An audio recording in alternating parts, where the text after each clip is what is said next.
రంగారెడ్డి జిల్లా శంషాబాద్లో ఆపరేషన్ చిరుత కంటిన్యూ అవుతోంది.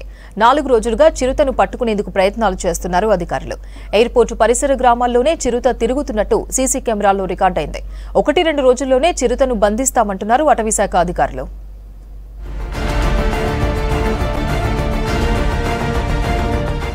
రంగారెడ్డి శంషాబాద్ ఎయిర్పోర్టులో కలకలం సృష్టించిన చిరుత ఇంకా దొరకలేదు.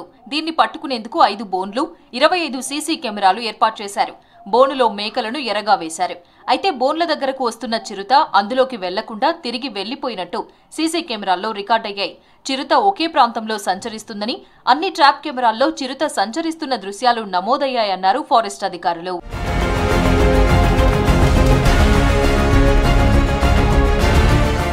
4 రోజులైనా చిరుత దొరకకపోవడంతో ఎయిర్పోర్ట్ చుట్టూ ఉన్న 4-5 గ్రామాల్లోని జనం ప్రాణాలు అరచేతిలో పెట్టుకుని కాలం గడుపుతున్నారు. గొల్లపల్లిలో ఎక్కువగా పూల తోటలు ఉన్నాయి.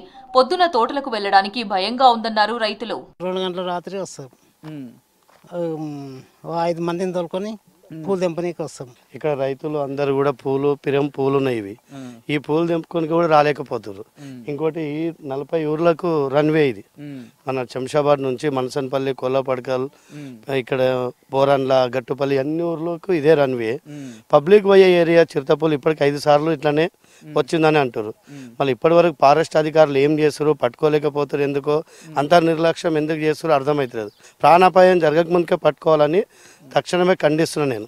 ఈ ప్రజలు 40 ఊర్ల గ్రామాలకు పోయే రోడ్ ఇది. ఇంకోటి పూలు 250 రూపాయలు కిలో పోతున్నాయి. ఆ పూలు తెంపుకోనికే రాలేకపోతారు. 2000-3000 పెట్టి రోజుకు 10,000 ఖర్చు పెట్టేస్తుంటే పైసలు వచ్చే పైసలు వాళ్ళకి 5,000 దాకా వచ్చే పైసలు రైతులు కూడా పొడగొట్టుకుంటారు. అంటే ప్రాణభయం. మాకు తక్షణమే పట్టుకోవాలి. ఇప్పుడు 5 సార్లు ఇప్పటి వరకు 5 సార్లు వచ్చింది. ఇంకొకసారి ఇక్కడ పులి ఉందనే విషయం రావద్దు.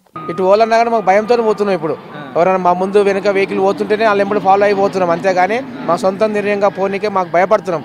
అరచేతులు ప్రాణాలు పెట్టుకుని తిరుగుతున్నాం. ఫారెస్ట్ అధికారులు మాకు ప్రాణభయం ఉంది కాబట్టి పట్టుకొని మాకు ప్రజలకు సానుకూలంగా అందరికి స్పందించే పనులు చేసుకునే విధంగా కల్పిస్తారని కోరుకుంటున్నాం. ఆదివారం తెల్లవారుజామున శంషాబాద్ ఎయిర్పోర్టులో చిరుత కనిపించింది. గొల్లపల్లి గ్రామం నుంచి ఎయిర్పోర్టు గోడ దూకి లోపలికి వచ్చినట్లు సీసీ కెమెరాల్లో గుర్తించారు అధికారులు. ప్రహరీ గోడ దూకుతుండగా ఫెన్సింగ్ వైర్లకు చిరుత తాకిన ఆనవాళ్లను గుర్తించారు. 1-2 రోజుల్లో చిరుతను ట్రాప్ చేస్తామని అధికారులు చెబుతున్నారు.